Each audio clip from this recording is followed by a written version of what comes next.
Мұхтар Әуезов атындағы Қазақ мемлекеттік академиялық драма театрында театр көктемі 2017. Хадиша Бөкееваның 100 жылдығына арналған дәстүрлі фестиваль 13 және 18 наурыз аралығында болып өтті. Фестивальдің ашылу салтанатында Мұхтар Әуезов театрының үлкен сахнасында ине шаншыр бос орын болмады. Сахнада құттықтау сөз айтып, бата тілектерін білдіріп, КСРО халық әртісі Мұхтар Әуезов атындағы Қазақ мемлекеттік академиялық драма театрының көркемдік жетекшісі Асанәлі Әшімов және Қазақстанның еңбек сіңірген қайраткері Мұхтар Әуезов театрының директоры Ерлан Біләл мырза сөз сөйледі.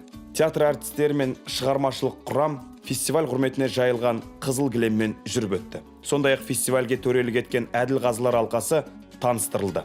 5 күнге созылған фестивальде 13 наурыз күні Ақан сері Ақтоқты трагедиясы, 14 наурыз күні Мадина Омарованың Ақтастағы Ахико драмасы, 15 наурыз күні Мани-Мани комедиясы, 16 наурыз күні Бақыт кілті драмасы, 17 наурыз күні Мадина Омарованың Көмбе нанның дәмі драмасының премьерасы қазылар мен көрермендер назарына ұсынылды.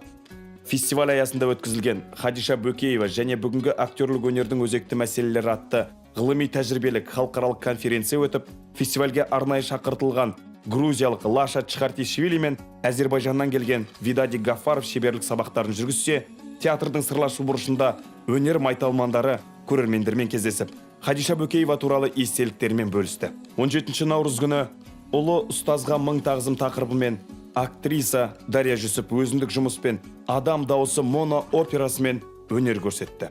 Фестивальде ұсынылған әр қойылым соңынан кейін күнделікті ашық талдау өтті. Нұрғанат Шақпай бастаған қазылар алқасы бүгін 18 наурыз күні үздіктерді анықтады. Олар Ақтастағы Ахико қойылымдағы Ахико рөлі үшін туға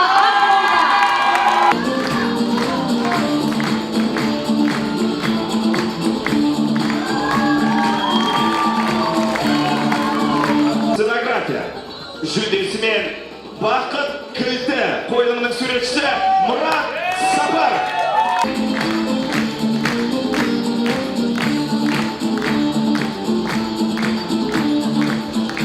Нұржан Қабдағай.